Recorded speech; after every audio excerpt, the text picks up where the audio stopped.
Okay, brilliant. Well, thank you everyone for joining us today. We're going to be talking about how to keep hold of your best employees and create that feeling of belonging, and how you actually go about that.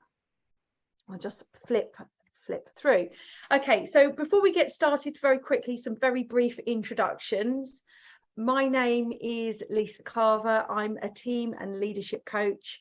I've just noticed I've got a slight delay on my microphone, but I'm sure it will catch up. My background is from 16 years of running teams. I actually worked in the commercial side of media, in terms of like media sales. I ran teams, and actually the importance of me running a very happy team was crucial to the bottom line. But since then, I got my master's level qualification in coaching, and I've been running my organisation for the last 5 or 6 years. Across the pandemic, we've done a lot within healthcare and the automotive sectors. That's me. And good morning, everyone. I'm Ed Hussey, and I lead Menzies People Solutions, although my background is also in operations. So I was in airport operations for many years and led teams with several hundred people in them, amongst other things. So I've kind of seen the reality of leadership, but most of my career has been spent in HR, and now at Menzies People Solutions, we provide HR support for small to medium-sized companies who want us to look after their day-to-day HR requirements, but also get the best return on their investments in people. And the biggest challenge that most of our clients face today is hiring good people. We're so short of workers in the economy right now, and finding immediate answers to that is actually quite hard. And it means that we're seeing upward pressure on salaries and on the expectations that candidates have today that they want to be met. But it also means that our best people sitting in our businesses are also in demand elsewhere. And so that makes it all the more appealing to try to keep hold of the good people that we already have. We already know that it costs tens of thousands of pounds when someone leaves and has to be replaced. But if you can't then replace them easily, then that cost just spirals. And I've got plenty of clients who are struggling to grow. You've got opportunities to grow, but are struggling because they just cannot increase their capacity through additional people.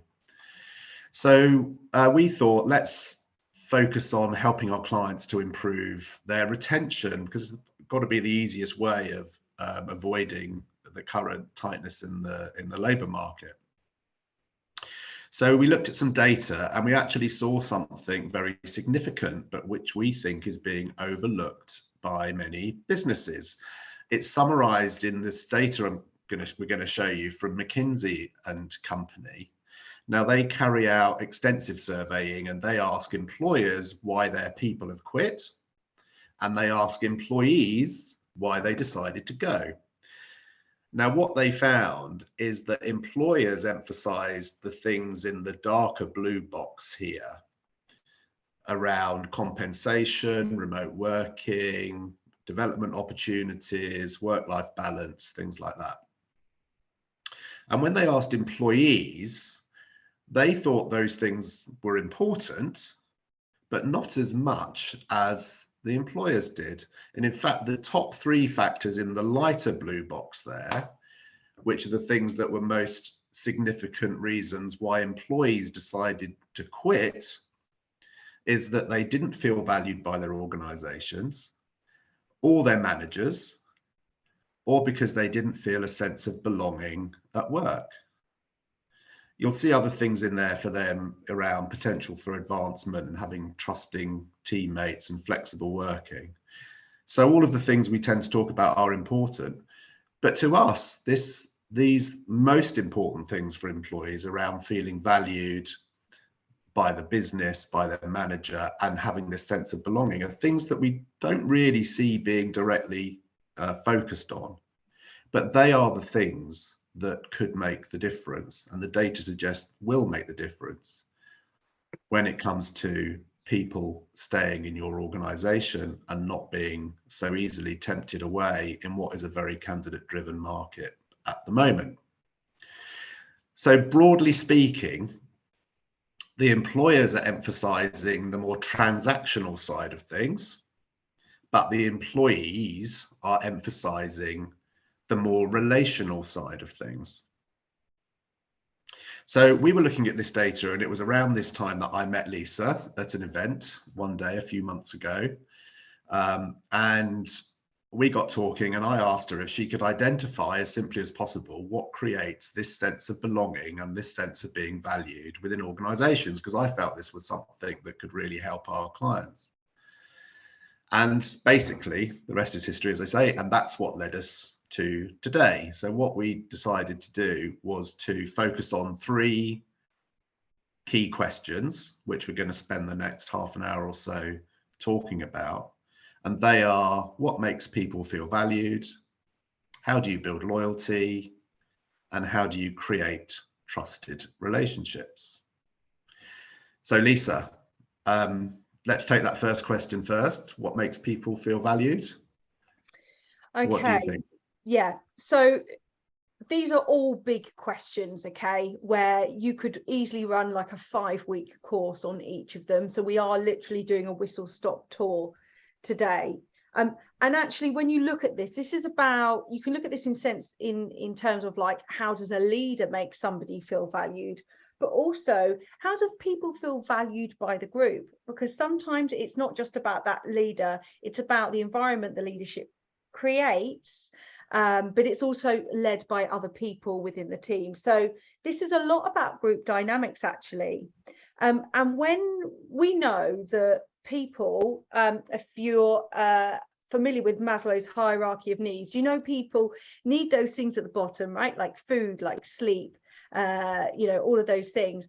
And as humans, we strive for them. But actually, the biggest emotional response is caused by our social needs being compromised. And that's what I want to talk about now, because if all of these social needs are being met by that team, by that group, okay, that's what makes people want to leave.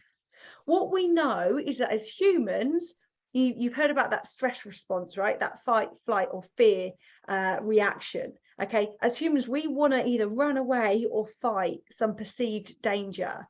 But we walk towards those rewards, that motivation, and we walk towards groups, teams, environments where we feel valued, and it's when our social needs are met.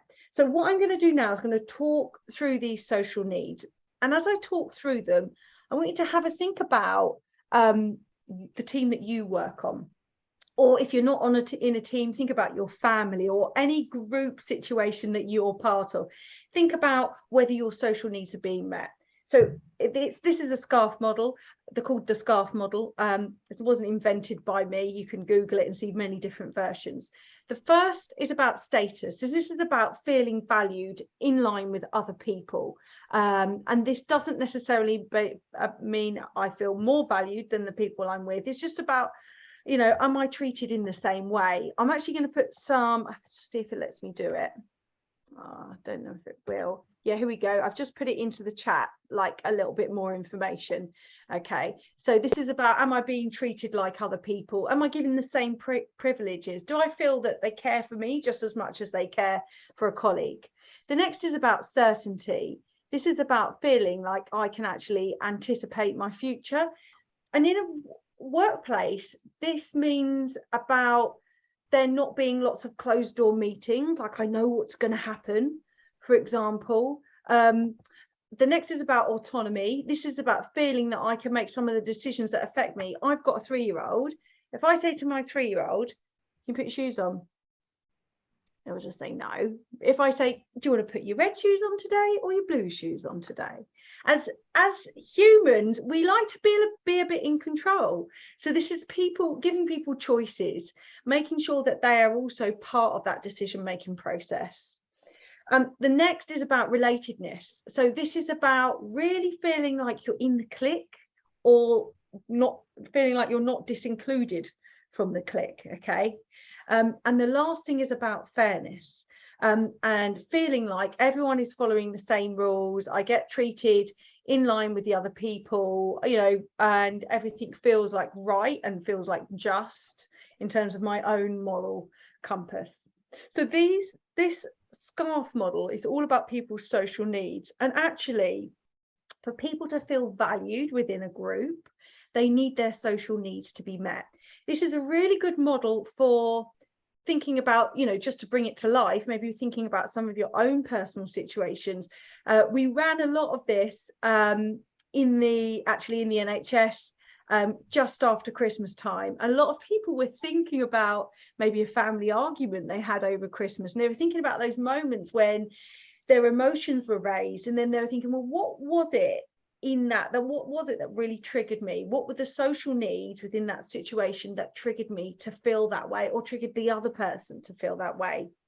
Bringing it back to a workplace situation, actually, Ed, have you got any examples of when you've really felt that all these social needs were met or unmet?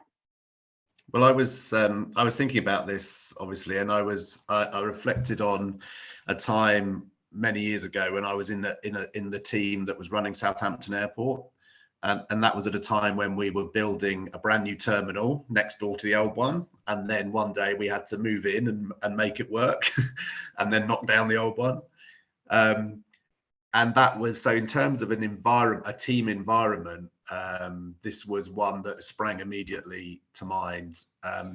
So some of the features of that were first of all, we had this incredibly important shared objective.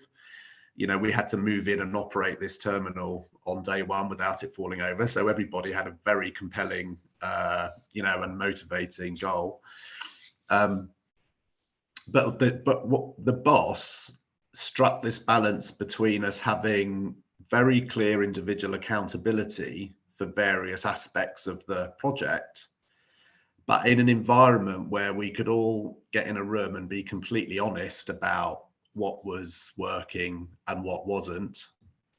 And we would problem solve and support each other to ensure that we collectively would hit this goal. Because of course, if one person's bit fell over, then the whole thing, you know, the whole thing would suffer.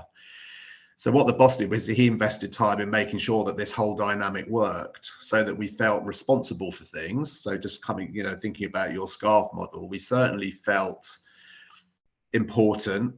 You know, we felt we had a very clear role to play. We had some autonomy within that. We could, you know, control our own areas. But we also had a responsibility to come together with the group and be really open about what was going well and what wasn't, you know, and that kind of honesty was really vital. But the guy in charge really created that environment that we could be without, you know, he sort of modeled a very supportive way of, you know, kind of helping people through the different challenges and things that were going wrong. And so we had this sense that we had autonomy, and you know, when we were accountable for certain things, but we were in this group where we all shared this same goal. We could all speak really openly. We were encouraged to, you know, support each other, and you know, it was just something that worked really well, and actually meant that we had a lot of fun as well, actually, which really helped.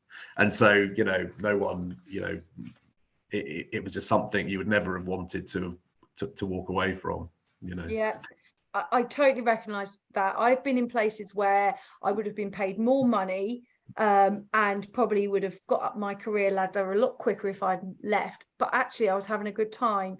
I've also had times when, even actually when I was just referring to that, I was thinking of one organisation, but then at the same time, well, not in the same time, in the same organisation a few years later, my social needs were totally not met. I felt things were unfair. People were promoted above me, or at one point I found out a colleague's salary was different to mine. There's also times when I felt like I was really not in the clique, that people were like meeting outside of work, but I wasn't invited. There was a period of time like that as well. And there was one point I was sort of redeployed onto another project, are not consulted. And it's those moments that I actually really disengaged, and it's those moments when I sort of started looking around for other roles. So use this model. We're going to send you the graphics afterwards, okay? So please use these models. Think about some of your own situations, and thinking about, if you do run teams, thinking about the experience of some of the people on your team, looking at things from their perspectives. Maybe there's been a situation when someone has been upset about things, and try and understand which of these social needs may not have been met. And then crucially, how you can ensure that these social needs are being met by the team that you're in. What needs to change? What actions can you take to drive up people's sense of being valued through these social needs? Okay, we'll move on, because did you want to add something, Ed? No, just a reminder to people, if they've got thoughts, reflections, questions, comments, challenges, please pop them in the chat, and we'll very gladly talk about those. Okay. So next question, Lisa, was how do we build loyalty? Okay. When we talk about loyalty, I'm going to use this word which I have a challenge pronouncing for some reason. So you're going to correct me if I get it wrong, but we're going to talk about reciprocity, okay? And this is about you do something for me, so I do something for you. It's something that we do as humans, but it's actually how we build relationships. It's how we build trust. It's how all those facets of dynamics between two people, how things build up over time. It's the practice of exchanging things with other people, but most importantly, often it's about giving your time and energy without necessarily expecting anything in return. But just because of the way we're wired as humans, if somebody has given you their time and energy, you naturally want to give it back. But it's about initially not giving it back with any level of expectation. So, we pose the question, when did you last give some real time and energy at work without expecting a payback? And when did you last really listen? Often we're in conversations, and before that person's finished saying what they're saying, you're already thinking of the answer. You've already got a related story you want to tell, or you know what you're going to say. But this is about that active listening. This is my bread and butter as a coach. We spend a lot of time talking about active listening and practicing it. I'm now, just to give everyone a break from our voices, I'm going to play a bit of a video now. It's Simon Sinek. It's just 3 minutes, but it really brings this concept to life.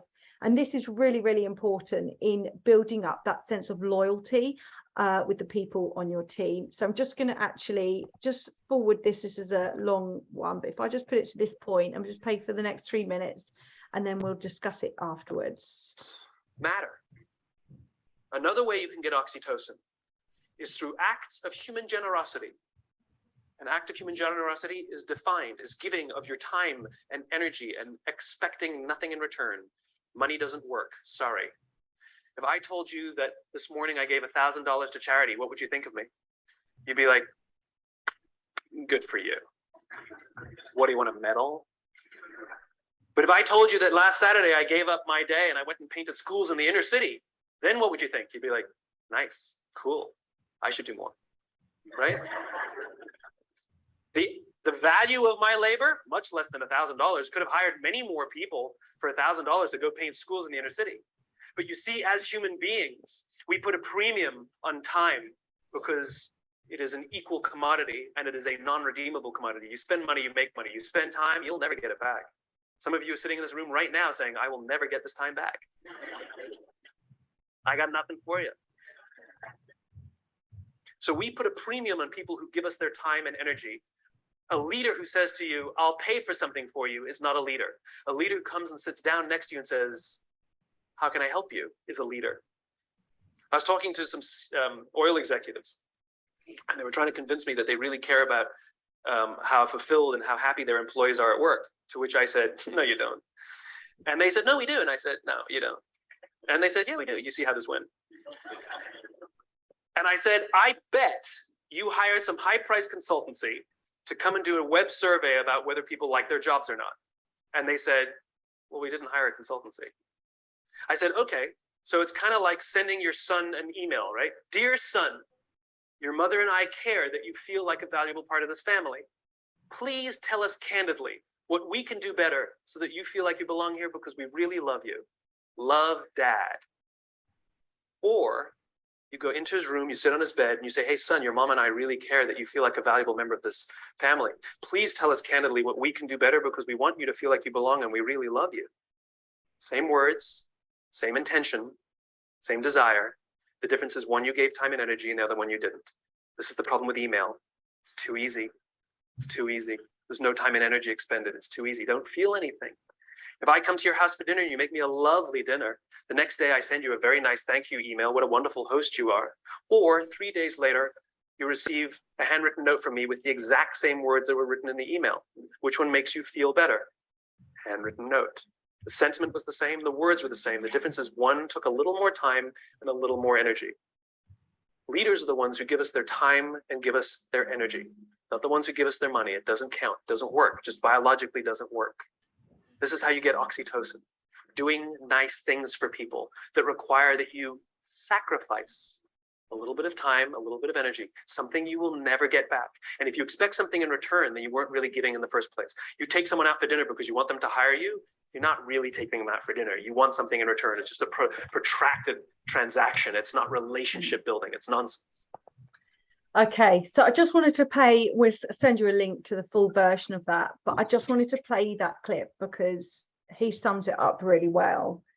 And this is about a compassionate style of leadership, which means this is about feeling with that person, like really listening, really feeling, and then moving into that place where you genuinely want to help somebody.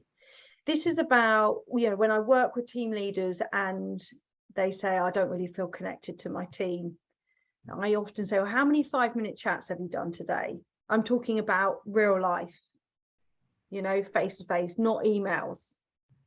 How much have they actually seen your face? I know we've been living in this virtual world, but we're moving out from that now. Or even just, I just thought I'd give you a call for 5 minutes, just want to check in about something. It's those points of interaction which are really human to human.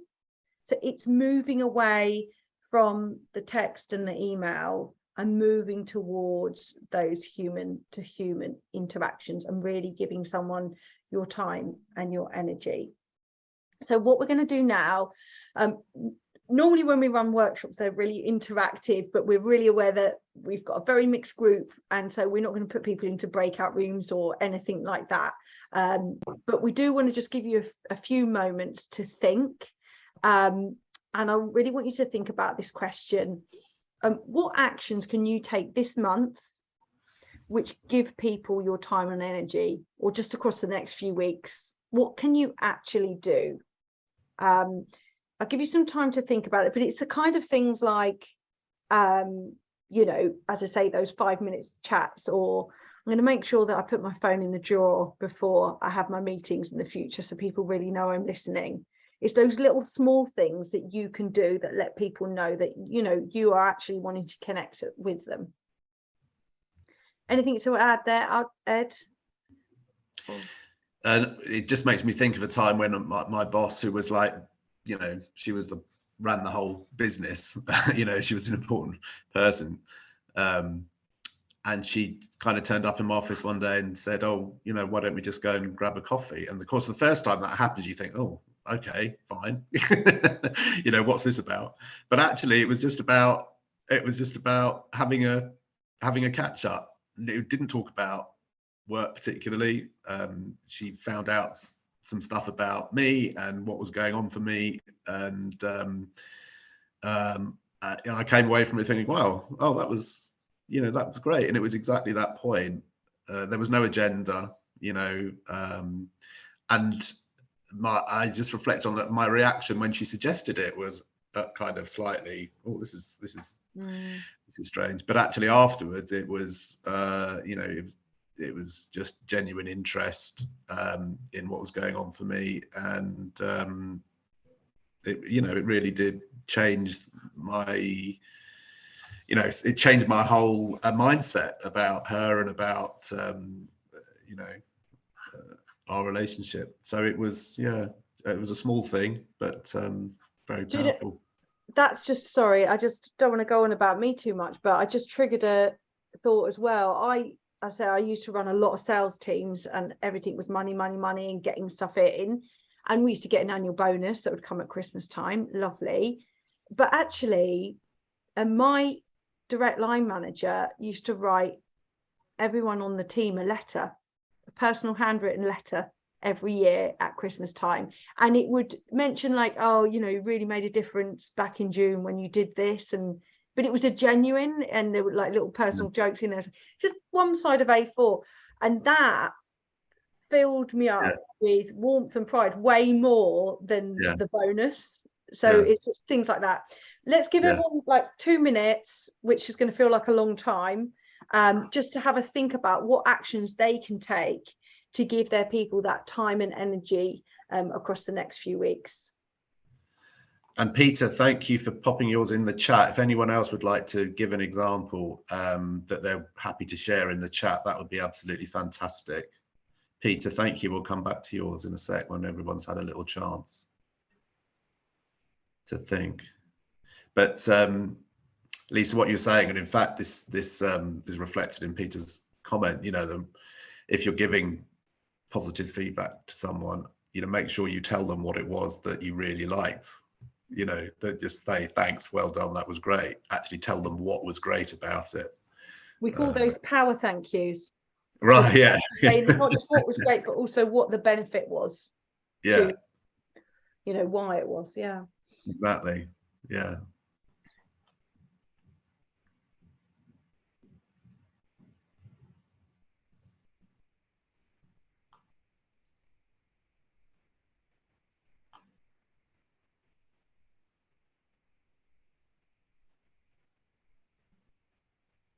And just give 1 more minute just for people to come up with any ideas. If you, as I say, if you want to share in the chat, fantastic.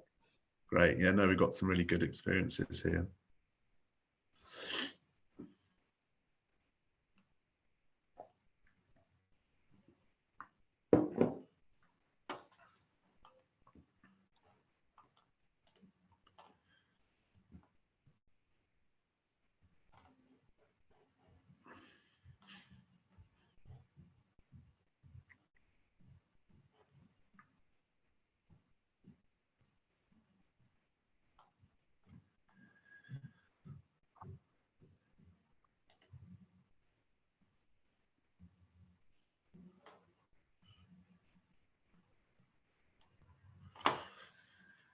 Okay, is it, did you say, I haven't looked at the chat, sorry, did you? Yeah, no, we've got some great contributions here.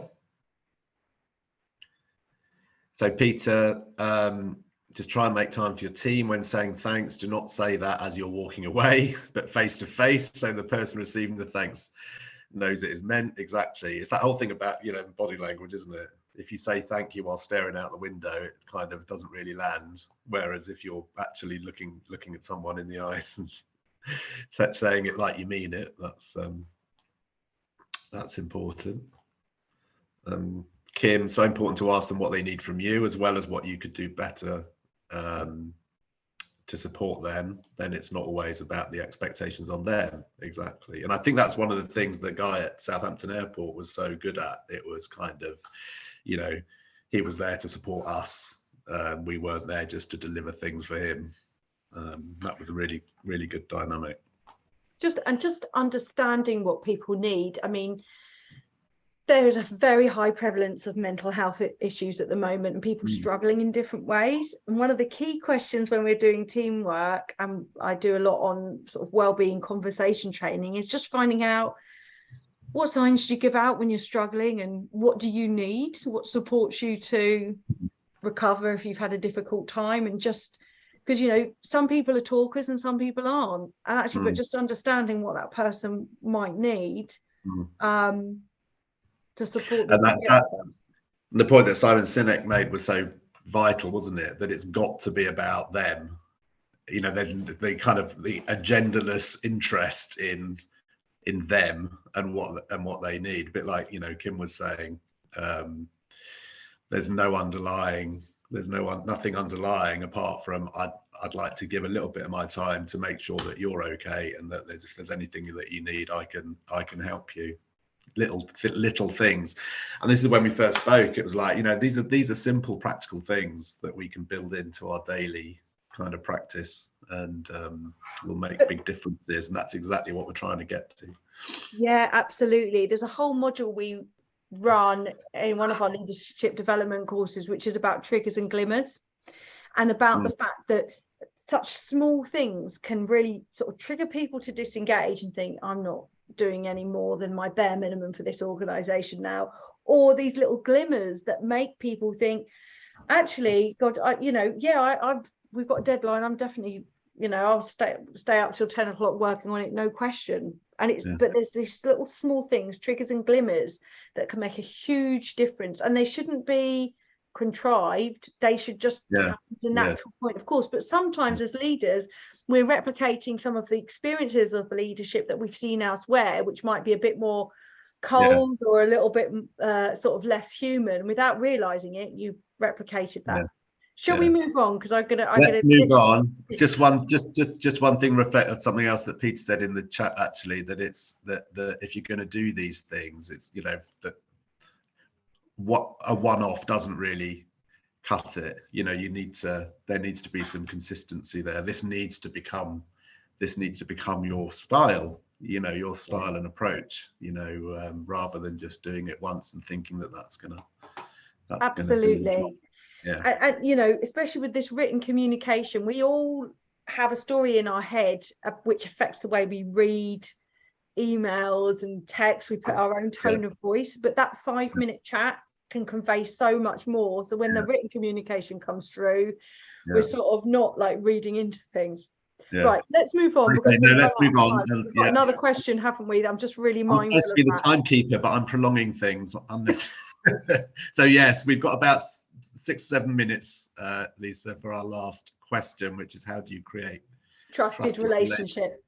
Okay, so I focused here on trustworthiness, because in a trusted relationship, it's two ways. You've got the person who feels willing to trust, and in some ways you have less impact on whether that person has the capability to trust. You don't know what's gone on in their background, their previous experience. One person might trust very quickly, one person may not. But you as an individual, how do you create trustworthiness? How do you maximize the possibility of being trusted? Now, when I'm going to talk you through what we call the trust equation, you can look at this as you as a leader, okay, about how to increase your own trustworthiness. But equally, we've worked with teams on this, and we've worked with whole organizations, because as a team, you can look at how your departments trusted in relation to the other departments, or as an organization, actually, how do we get our customers to trust us? Okay, so this is called the trust equation. You may have seen it before. And this tells us that there are 3 key factors to developing trustworthiness. The first is about credibility, okay? And this is about really thinking that that person knows their stuff. And often that might be done with credentials, but actually it's done often through lived experience of dealing with that person, having real confidence in their capability, seeing them as experts in their field, you know, feeling and believing that they're telling you the truth. And then they should be able to answer this question. We're not going to do too much work on this because we're running out of time. You know, I can trust what that person says because, okay, and they should be able to list all those reasons why. So this is that's the credibility factor. The next is about reliability. So this is about keeping the promises, right? This is about saying, oh, we're going to do this on Thursday, and then 9 times out of 10 you do it, okay? This is about always delivering. This is about having a good track record, okay? This is about people being able to complete that sentence. I can trust them to do this because, okay? And it's normally about things that you've seen and experiences from the past. And the last element in the trust equation is about intimacy, okay? Now, you've often maybe heard that phrase, psychological safety. This is about feeling I can be my true self at work. You know, this is about, you know, I can tell people if I disagree with them.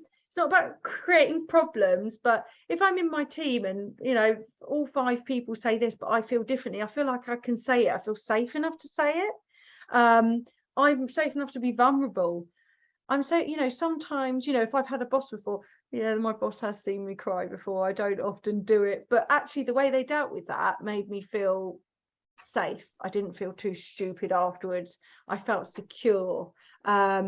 This is about people being appropriately sensitive. This is about having a high level of emotional intelligence. It's about feeling safe to share information or say something different to the crowd. So those 3 factors are what absolutely build trust. Okay, so we often, when we run this exercise with like a whole team, we'll split the team into 3 groups. Each group will have one of these words, and they will come up with a 5-point action plan to improve that factor. So there'll be one team that will do 5 points to improve our credibility as a team, and, you know, vice versa on the other ones. Now, I just also want to say the other part of this trust occasion is what destroys trust. Okay, and what destroys trustworthiness is self-orientation. This is when you've got all those factors maybe, but you think, actually, do they actually care though? Okay, is it about me, or is it actually about the profit margin, or is it about me, or is it actually about what my boss's targets are that really matter to that person? Do they actually care? Are they focused on my interests, or are they focused on theirs? And that's not to say, like, you're in an organization, you've got your organizational goals, but it's also about balancing those organizational goals with those people as well, with the interest and the caring for those people on your team. It's the balance of the 2. You know, do they advocate for you? That's a real escalator of trust. Like, how do people talk about you behind your back? It's like hearing somebody say, oh, Fiona on my team, they were absolutely brilliant in that meeting, they nailed it. And they're telling other people that. It's that good vibe, that goodwill that eventually gets back to you, and that really escalates the trustworthiness. So I'm really aware that we've only got a few minutes left, but hopefully that's giving you sort of a starting point to start thinking about how to drive trust into personal trust, team trust, or organizational trust with your customers.